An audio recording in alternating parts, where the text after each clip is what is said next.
මේ අද අපි ඩිස්කස් කරන්න යන්නේ ආනන්දේ එගොල්ලන්ගේ 13 ෆස්ට් ටර්ම් එකට දීප පේපරේ MCQ පේපරයක් තියෙන්නේ. හරි. අපි ඒකේ ඉඳන් වැඩේ පටන් අරගෙන යමු. හරි. දැන් මේක යනවා පහත සඳහන් කිනම් රාශි යුගලයකට එකම මාන හා එකම ඒකක මොකද කියලා. හරි. වෙන කරන්න කෙටි ක්‍රම නැහැ. හැම එකේම ඒකකයි මානයි ලියන් යන්න තියෙන්නේ. මතකයි නම් ප්‍රශ්නයක් නැහැ. හරි. එතකොට මේක එක එකක් ලියන් ගියාම අපිට තේරෙනවා ගූර්ණය සහ කෝණික ගම්‍යතාවය. දැන් ගූර්ණය ගත්තොත් එහෙම ගූර්ණයට ඒකක මොනවාද? ගූර්ණය කියලා කියන්නේ Newton metre. Newton metre. Newton වල එක මොනවාද? නිව්ටන් අපි ලියා ගන්න පුළුවන් මෙහෙම කිලෝග්‍රෑම් තත්පර වර්ගයට තමයි නිව්ටන්. ඒ අපිට ආය මීටර තියෙනවා. ඒකට කිලෝග්‍රෑම් කියන්නේ m. මෙතන මෙයයි m වර්ග වෙනවනේ. l වර්ගය. t ඍණ 2. හරිද? කෝණික ගම්‍යතාවය ඒකක මොනවාද? කෝණික ගම්‍යතාවයේ සමීකරණය m vr m කියන්නේ කිලෝග්‍රෑම් ms ඍණ 1 වතාවක් r කියන්නේ දුරක් ආය m. m කියන්නේ කිලෝග්‍රෑම් කියන්නේ කැපිටල් මාන වලින් ගත්තාම මෙතන m වර්ගයක් එනවා ගුණ වෙලා l වර්ගය ආය t ඍණ 1 බලන්න මේ දෙන්නගේ මානත් වෙනස් ඊට පස්සේ ඒකකත් වෙනස් ඒ හින්දා උත්තරේ 4 විදිහට අපිට ගන්න පුළුවන් මේ ඔයගොල්ලෝ කියලා බලන්න අනිත් ඒවා සමානයි කියලා එනවා. හරි. දෙවැනි MCQ එක දෙවැනි MCQ එකේ අහන්නේ තාපය මිශ්‍රණ ක්‍රමය යොදාගත් පරීක්ෂණයකදී කැලරිමීටරයේ ස්කන්ධය ග්‍රෑම් 115 ධන හෝ ඍණ 0.1 හා ජලයේ සහිත කැලරිමීටරයේ ස්කන්ධය 168යි ග්‍රෑම් ධන හෝ ඍණ 0.1 ග්‍රෑම් ලෙස සටහන් කර තිබින පරීක්ෂණය සඳහා භාවිතා කළ ජල ස්කන්ධයේ උපරිම හා අවම බර විය හැක්කේ. හරි. දැන් ඉස්සෙල්ලා බලන්න ඕනේ මොකද්ද මේ ග්‍රෑම් 115 ධන හෝ ඍණ 0.1 කියලා කියන්නේ. හරි.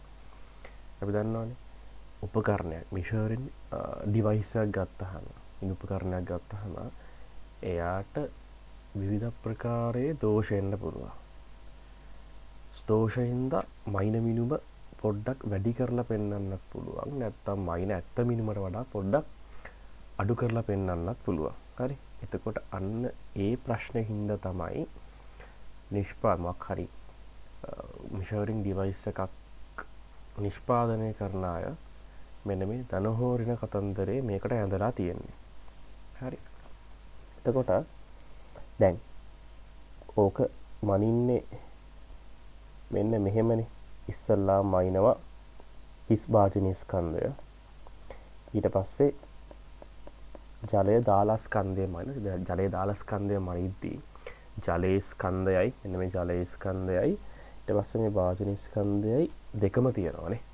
හරි. එතකොට අපි මේකේ භාජනීය ජලයේ ස්කන්ධය ගන්නේ මෙන්න මේ රීඩින් එක. දැන් අපි යමු එකට R1 කියලා. මෙයාගේ මේ රීඩින් එකෙන් මෙන්න මෙයා අඩු කරනවානේ. කියන්නේ R1 ගෙන් R2 අඩු කරාම එන අගය තමයි MW කියලා කියන්නේ. නේ? ජලයේ ස්කන්ධය. හරි. එතකොට මේකේ MW උපරිම වෙන්න නම් ඉස්සෙල්ලාම R2 කියන එක්කෙනා අඩුම වෙන්න ඕනේ. නේ? R2ට එන්න පුළුවන් වැලියු එක දීලා තියෙනවනේ 115යි ග්‍රෑම් ධන හෝ ඍණ 0.1යි. R2ට එන්න පුළුවන් අවමගය කීයද? 115 ඍණ 0. ඒ කියන්නේ 114.9යි ග්‍රෑම්. හරි. ඊට පස්සේ R2 වැඩි වෙන්න ඕනේ නේ R2 වැඩි වෙන්න sorry R1 වැඩි වෙන්න ඕනේ R1 කියන්නේ කැලරිමීටරයයි ජලයයි ඒ දෙකේම ස්කන්ධයනේ එයා වැඩි වෙලා R2 අඩු වෙන තරමට ජලයේ ස්කන්ධය උපරිම වෙනවානේ right එතකොට R1 ගේ අගය දීලා තියෙන 168යි ග්‍රෑම් ධන හෝරින 0.1 ග්‍රෑම් එතකොට මේකේ උපරිම අගය 168යි 0.1 ග්‍රෑම් හරි එතකොට 168.1 ග්‍රෑම් වලින් අඩු කරා නම් හරි 114.9 ග්‍රෑම් ඕක තමයි එන්න පුළුවන් උපරිම අගය හරි එන්න පුළුවන් උපරිම අගය කීයද උපරිම අගය 53.2යි 53.2යි හරිද දැන් 53.2 ඒවා මොකද්ද මෙයාගෙත් ඒක තියෙනවා මෙයාගෙත් එක තියෙන කියන්නේ උත්තර එක්කෝ එක නැත්තම් 4 හරි ඊළඟට අහනවානේ අවුම්බර කියලා කියන්නේ මේ මොකද්ද අවුම්බර එන්න නම් කියන්නේ මේ MW කියන එක අඩු කරන්න ඕනේ එහෙනම් මොකද R2 වැඩි වෙලා R1 කියන එක අඩු වෙන්න ඕනේ R2 ගේ එන්න පුළුවන් මැක්සිමම් අගය අපිට මෙන්න මෙතනින් ගන්න පුළුවන් නේ මෙන්න මෙතන මෙයාට එකතු වෙන්න ඕනේ 115.1 ග්‍රෑම් R1 මිනිමම් අගය මේ තියෙන R1 වල වැලියු එක මිනිමම් අග එනවා 168යි ඍණ 0.1 ග්‍රෑම්. ඒතර බලන්නකො අඩු කරාම එනවා උත්තරයක් විදිහට 52.8. ඒතර උත්තරේ මෙන්න මේක. right. හරි.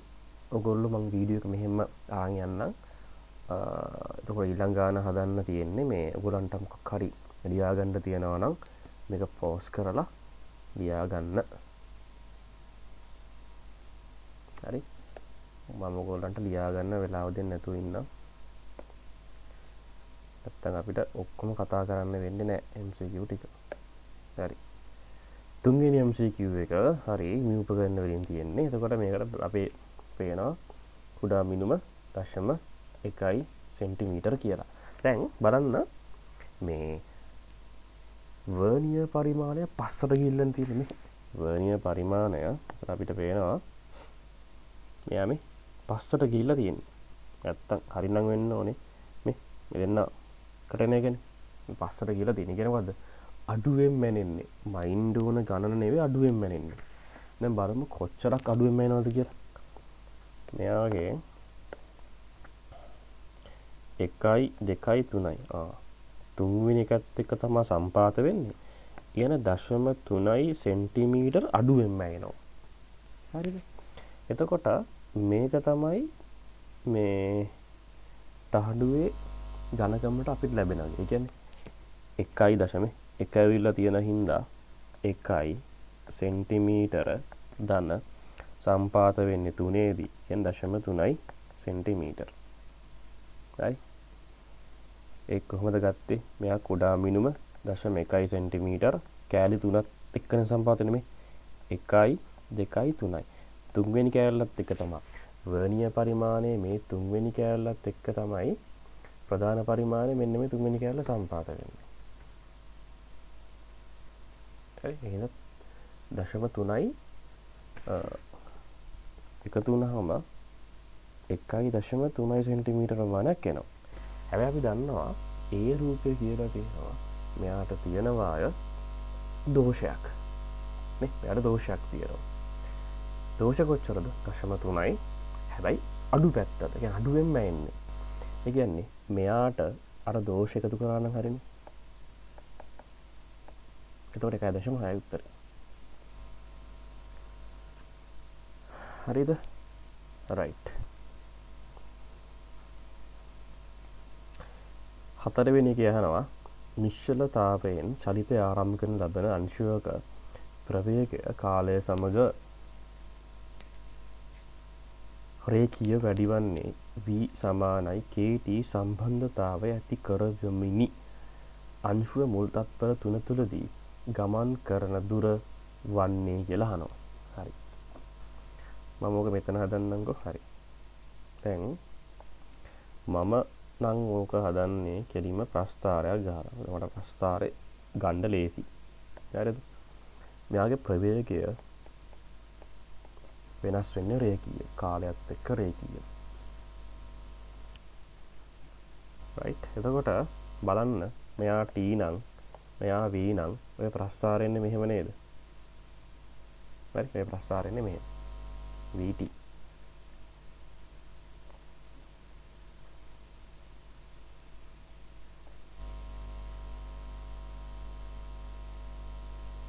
එතකොට අපි දන්නා vt ප්‍රස්ථාරයක යට කොටස වර්ගඵලය කියන්නේ ගමන් කරපු දුර. හරි. දැන් මේක කියන්නේ තත්පර 3ක් නේ. හරි. තත්පර 3ට ගමු අපි. මේක අපි සාධාරණ t කියලා ගමුකෝ. එතකොට මෙන්න මේ t කාලයේ ගමන් කරපු දුර මට එනවා නේද? මෙන්න මේ area එකෙන්. මොකද ත්‍රිකෝණයක area එක කියලා කියන්නේ vt භාගයයි v කියන්නේ kt වතාවක් තියෙනවා භාගයයි kt වර්ගය එනවා භාගයයි k දීලා නැහැනේ. t කියන්නේ 9යි. හරිනේ. t කියන්නේ 9 තුනේ වර්ගය තමයි. 9යි k විදීම දෙක තමයි උත්තරේ. හරි. කියන්නේ 4 වෙනි උත්තරේ.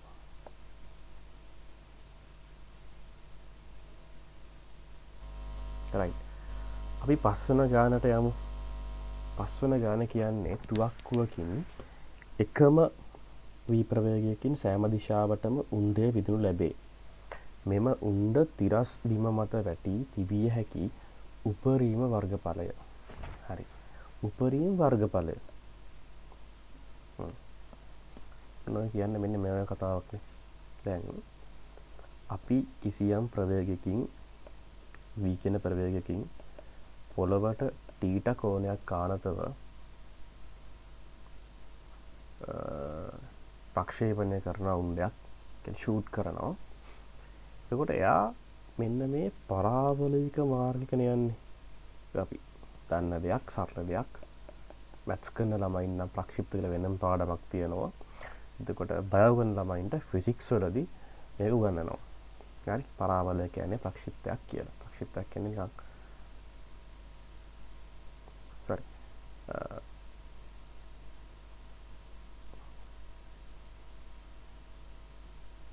හරි.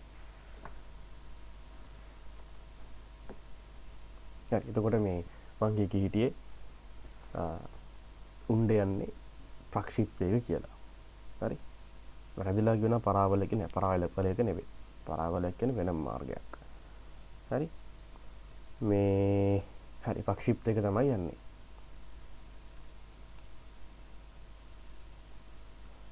දැන් මෙන්න මේ තිරස් පරාසය ගත්තොත් r කියන එක්කෙනා මෙයාට සමීකරණයක් තියෙනවා. මොකද u වර්ගය sin 2t බෙදීම g. හරි. මම ඔප්පු කිරීම කරන්නේ නැහැ. ගොඩ වෙලාවක් යන හින්දා මම වෙන වීඩියෝ එකකින් දාන්නම් මේ කොහොමද මේක ආවේ කියලා. හරි. එතකොට මේක තමයි තිරස් පරාසයට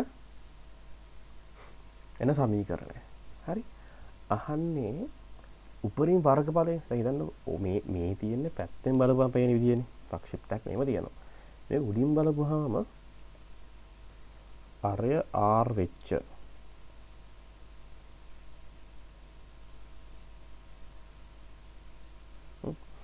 අරය r වෙච්ච වෘතයක් වටේට නේද ඔක යන්න පුළුවන්. හරි. එතකොට ඕක මෙතන වැටෙන්න පුළුවන්. නැත්තම් මේ හරිය වැටෙන්න පුළුවන්. මේ හරිය. මෙහෙම වැටෙන්න පුළුවන්. හැබැයි මෙයා v වේගයෙන් තියද්දී යන්න පුළුවන් උපරිම දුර තමයි මම මේ ඊතරේ මෙහෙම කරලා තියෙන්නේ. ඒක වෙන පාට කියන්නේ කළු පාට පාන. මෙහෙම. හරි. r max. ඕක තමයි යන්න පුළුවන් උපරිම දුර. උණ්ඩට යන්න පුළුවන් උපරිම දුර ඕක. එතකොට සෑම උණ්ඩයක්ම ඔන්න ඔය වර්ගඵලය ඇතුළේනේ තියෙන්නේ. හරිද? දැන් අපි දන්නවා r ට සමීකරණය තමයි මේක. හැබැයි ඔගොල්ලොන්ට උගන් අනිවාර්යෙන් උගන්ලා ඇති උගලන් ඉස්සරලා මේක උපරිම වෙන්නේ තීටා අංශක 45ක් වෙද්දී 45ක්. එතකොට r max සමාන වෙනවා නේද u වර්ග. අපේ ගාන නම් v වර්ගයේ තියෙන්නේ sin 2 තීටා කියලා කියන sin 90යි කියන්නේ 1යි ඉතින් තීටා. අහන්නේ වර්ගඵලය ඉන්නේ කියන්නේ මෙන්න මේ වර්ගඵලය. a සමානයි 5 r වර්ගය maximum 5 v 4 වෙදීම g. හරි එතකොට උත්තරේ දෙකනේ.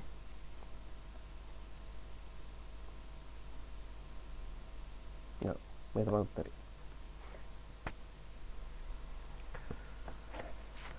හරි ඊට පස්සේ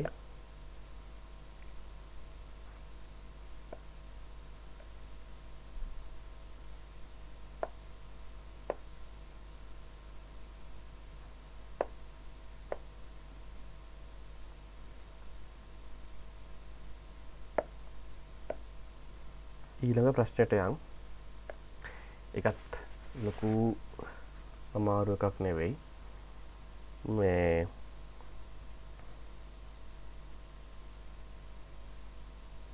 තාපයෙන් තමයි යන්නේ. එතකොට ඕක මං හිතනවා ඔයගොල්ලෝ මේ වීඩියෝ එක යන ගමන් මේක පෝස් කරලා කියවගනී කියලා. හරි. එතකොට මේකේ වෙන්නේ මොකද්ද? 35 ජලය තියෙනවා. 35 ජලය බිඳුවට බස්සනවා. බස්සන්නේ මොකද්ද? එනේ මේ අයිස් පාවිච්චි කරලා අහනවා. ජලය 35 ඉඳන් බිඳුවට බස්සන්න කොච්චර අයිස් ප්‍රමාණයක් ඕනද කියලා. හරි. දැන් වෙන දේ සරලයිනේ. 35 ජලය රිලීස් කරන එනර්ජි එක උරා ගන්න අයිස් ටික. හරිද? හැබැයි දැන් අපි දැන් සමතුලිත උෂ්ණත්වයක් ගැන හිතන්න එපේ. මෙතන සමතුලිත වෙන උෂ්ණත්වය සෙල්සියස් 0. ඇයි 35 ඉඳන් බිඳුවරනේ බස්සන්නේ. 35 ඉඳන් බිඳුවට බස්සද්දී 35 ජලයේ බිඳුවට පත් වෙනවා වගේම බිඳුවේ අයිස් ටික බිඳුවේ ජලය බවට පරිවර්තනය වෙනවා. ඒ කියන්නේ එතන තියෙන ගුප්ත තාපයක්. හරි රයිට්. එතකොට මොකද්ද වෙන්නේ? ජලය පිට කරපු තාපය දියන්න පුළුවන් 0.9 4000 Q සමානයි mc තීටානේ. 0.9 වැඩි කිරීම 4000 වැඩි කිරීම 35 සමානයි ml. m දන්නේ නැහැ. l කියන්නේ 3.10 5. සුළු කරලා බලන්න මේකේ ස්කන්ධ එනවා 0.42 කිලෝ ග්‍රෑම් කියලා. මේකෙදි මේ කියන්නේ මම කියන්නේ printing mistake වෙලා ජූල් වදිලා තියෙන්නේ නැහැ. කිලෝ ග්‍රෑම් කියලා හදාගන්න. හරි. අපි ඊළඟ MCQ එකට යමු. මේ 7 වෙනි MCQ එක. මේ ඒකෙත් එහෙම එච්චර ලොකුවට හිතන්න දෙයක් නැහැ. හරි අපි එකින් එක ගොඩ දාගෙන යන්කෝ AB. A ඉඳන් B ට යද්දී A ඉඳන් මෙහෙම B ට යද්දී බලන්න නිකන් අර බොයිල් නියමනේ තියෙන්නේ. බොයිල් නියමයේ ප්‍රස්ථාරය. බොයිල් නියමයේ ප්‍රස්ථාරය දෙන PV සමානයි K. කියන්නේ A ඉඳන් B ට පරිමාව අඩු වෙද්දී නැත්තම් පීඩනය අඩු වෙද්දී පරිමාව වැඩි වෙනවා. පීඩනය අඩු වෙද්දී නැත්තම් පරිමාව වැඩි වෙද්දී PV ගුණිතය නියතයක් වෙනවා. උෂ්ණත්වය වෙනස් වෙන්නේ නැහැ. එතකොට බලන්න උෂ්ණත්වය වෙනස් වෙන්නේ නැහැ. AB උෂ්ණත්වය වෙනස් වෙන්නේ නැහැ. සහ පීඩනය අඩු වෙන්න ඕනේ. උත්තරේ 3නේ. මේ AB කොටසේදී A B රේන්ජ් එකේදී P අඩු වෙන්න ඕනේ. T නියතව තියෙන්න ඕනේ. හරිද? එහෙම තියෙන්නේ 3 විතරයි. හරි එන උත්තරේ 3. හරි සරලයි.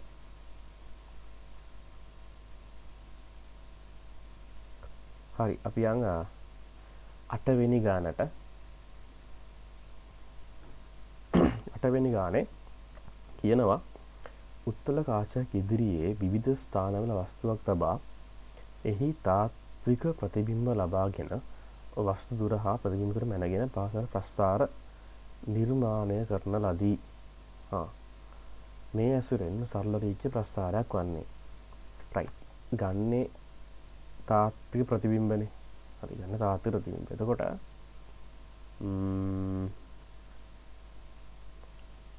මෙහෙම එකක් වෙනවා. දැන් අපි කාච සූත්‍රය දැම්මොත් 1 v ඍණ 1 u සමාන 1 f නේ.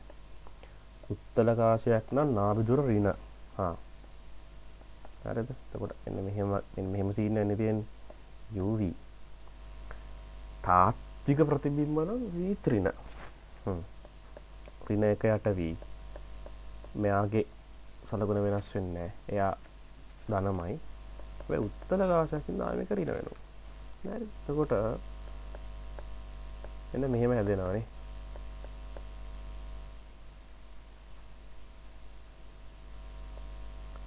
u සමානයි 1ට f. හරිද? දැන් 1ට v යුක්ත කරොත් එහෙම ඍණ 1ට u ධන 1ට f වෙනවා. ඒ කියන්නේ මොකද්ද?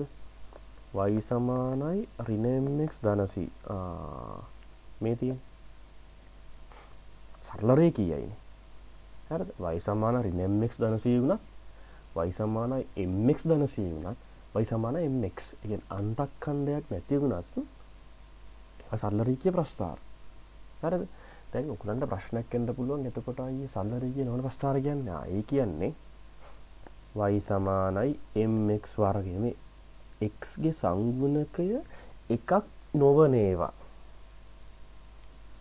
එකට වඩා වැඩි ඒවා 2 3 4 5 x බිඳුන සරල රේඛීයයි නෑ. ඒක නිකන් ඉරක් විතර. ඒක වෙනස් වෙන්නේ නෑ. ප්‍රස්ථාරයක් කියන්න බෑ අපිට. ඒක නෑ. ඒක වෙනස් වෙන්නේ නැති එකක්. සරල රේඛීය නෑ. නියත ප්‍රස්ථාරයක් කියලා අපි කියන්නේ ඒකට. හරි? මං හිතනවා තේරෙන්නේ නැති කියලා. හරි. එතකොට මේක හරියා. ඒ හරි. uv සහ u ධන v. ඔව් ඒකත් එනවා. මම මේක මෙන්න මෙතන කරන්නම්කෝ. අපිට ආවේ මෙහෙම එකක් 1ට v ධන 1ට u සමානයි 1ට f නේ. ඒක සුළු කරොත් එනවා u ධන v uv සමාන 1ට f. u ධන v සමාන uv 1ට f.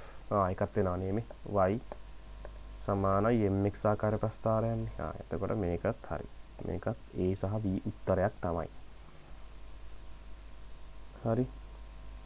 ඊට පස්සේ c වලක් තියෙන අමුතු එකක්. u බෙදීම v සහ v.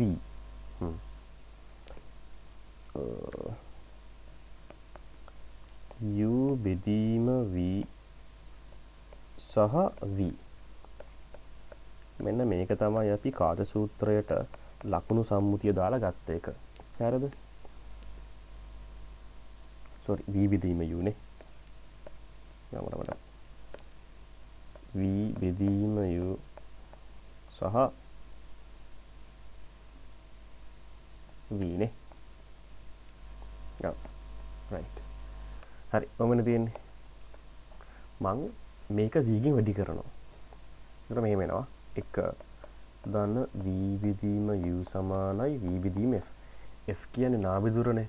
කාචය වෙනස් කරන්නේ නැත්තම්, කාචය පළුදු වෙන්නේ නැත්තම් වෙනස් වෙන්නේ නැහැ f කියන කෙනා. එයා නියතයක්. එතකොට v බෙදීම u සමානයි v බෙදීම f ඍණ 1 y සමානයි mx ඍණ c. සරල රේඛීයයි. c හරි. හරිද? දැන් මම d දිහා ඇහැක් කරලවත් බලන්නේ නැහැ. ඇයි උත්තරයක් නැහැනේ a b c d සියල්ලම හරි කියලා. එහෙනම් අපි දැන් අපිට අපිව කොන්ෆිඩන්ස් නම් ඒත් හරි බීත් හරි සීත් හරි නම් උත්තරය ඒක තමයි. ඇයි d කියලා උත්තරයක් කියන්නේ a b c d තුනම හරි කියලා උත්තරයක් නැහැනේ. උත්තරේ නෝ a b c සත්‍යයි. උත්තරේ 4 වෙනි උත්තරේනේ. උත්තරේ 4. අපි නිකමර u හා v බැලුවොත් uv කියන එක නෑ තියෙන්නේ 1යට v සහ 1යට u විදිහට. නේ? මේ කවදාවත් සරල රේඛීය වෙන්න බෑ. හරි. අපි යන් 9 වෙනි ගානට. හරි මම මේ ටික මකන්නම්. ඔයගොල්ලෝ ලියා ගන්න දෙයක් තියෙනවා. වීඩියෝ එක පෝස් කරලා ලියා ගන්න. හරි. කාච සංයුත්තයක් මතට පත්වෙන සමාන්තර ආලෝක කදම්බයක් ලෙස නිර්ගත වේ. හරි. ඒ කියන්නේ කාච සංයුත්තයක් තියෙනවා කියලා කියනවා. ඒකට එන්නේ සමාන්තරගතව කියලා කියනවා. යන්නේත් සමාන්තරගතව කියලා කියනවා. අවතල කාශයේ නාභි දුර සෙන්ටිමීටර් 10ක් නම් උත්තල කාශයේ නාභි දුර අහනවා. හරි. යන්නේ සමාන්තරගතවනේ. හරි. දැන් අපි බලමු ඉස්සල්ලාම උත්තල කාශයෙන් මොකද වෙන්නේ? අවතල කාශයෙන් මොකද වෙන්නේ කියලා. උත්තල කාශයෙන් කරන්නේ කිරණ අභිසාරීකරණ එක. අපි කිරණ ඈඩ් කරන එක. අවතල කාශයෙන් කරන්නේ. උත්තල කාශයෙන් කරන්නේ මොකද්ද? කිරණ අභිසාරීකරණ එක. හරි. අවතල කාශයෙන් අපසාරී කරනවා.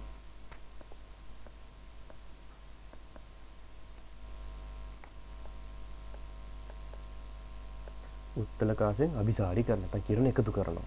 හරි. මෙයාගේ නාභි දුර සෙන්ටිමීටර 10යි නම්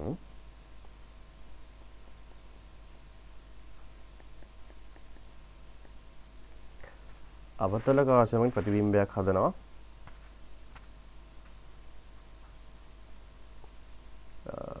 අපසාරී කාශයෙන් ඉඳන් සෙන්ටිමීටර 10ක් වම්පසින් ඒක අතාත්විකයි. හරිනේ. දැන් මොකද වෙන්නේ? මම මේ උත්තර කාශය තියෙනවා. හරිද? දැන් උත්තර කාශයකට මෙහෙම වස්තුවක් තිබ්බොත්, ඒ කියන්නේ උත්තර කාශයකට එයාගේ නාභිය මත වස්තුවක් තිබ්බොත් කිරණ යන්නේ සමාන්තරගතව.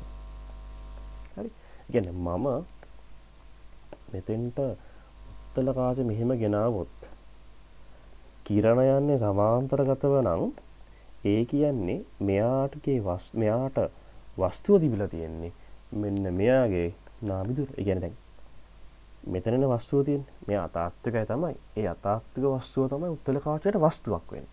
හරි. එතකොට මෙන්න මෙයා ඉන්න ඕනේ මෙන්න මේ උත්තල කාශයේ නාභි දුර. ඒ කියන්නේ මේ දුර සෙන්ටිමීටර 10යි.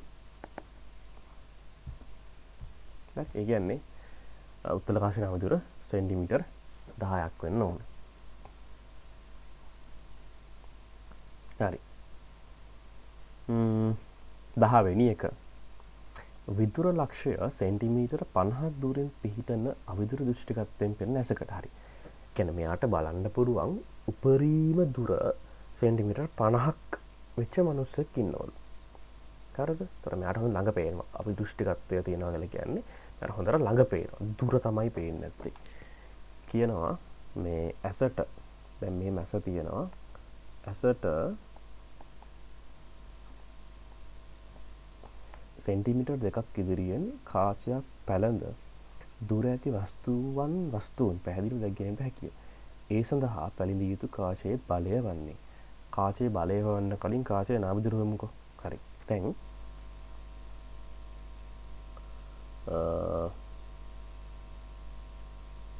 මෙතන වස්තුවක් තිබ්බහම මේ දුර 50යි. මෙයාට පේන දුරම ලක්ෂය 50යි. ඔය 50 පැන්න ගමන් මෙන්න මේ සීමාව පැන්න ගමන් මෙයාට වස්තු පේන්නේ නැහැ කියන එක නෙවෙයි කියන්නේ. එන් දුර පේන්නේ නැති ළමෙක්.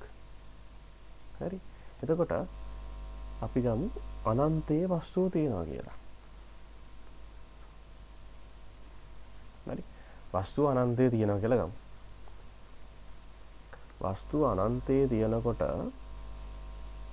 අනන්තයේ වස්තුවක ප්‍රතිබිම්බය හදන්න ඕනේ මෙතන නේද? වස්තුව අනන්තයේ තියෙද්දි කාචය මගින් ප්‍රතිබිම්බය හදන්න ඕනේ මෙන්න මෙතන. එතන හැදුවොත් එහෙම මෙයාට අනන්තය නෙවෙයි 50ට මෙන්න මේ සීමාවට වඩා මේ පැත්තේ තියෙන ඕනම එකක් මෙයාට පේනවා.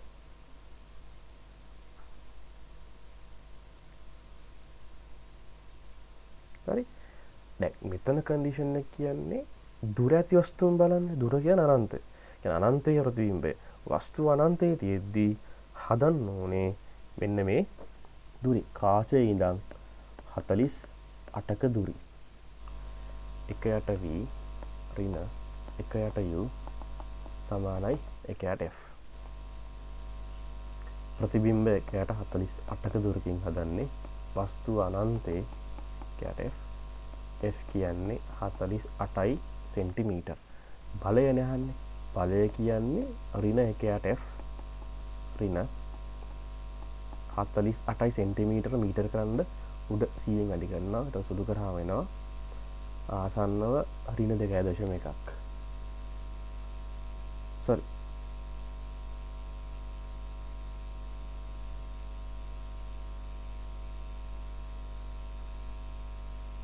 2.1යි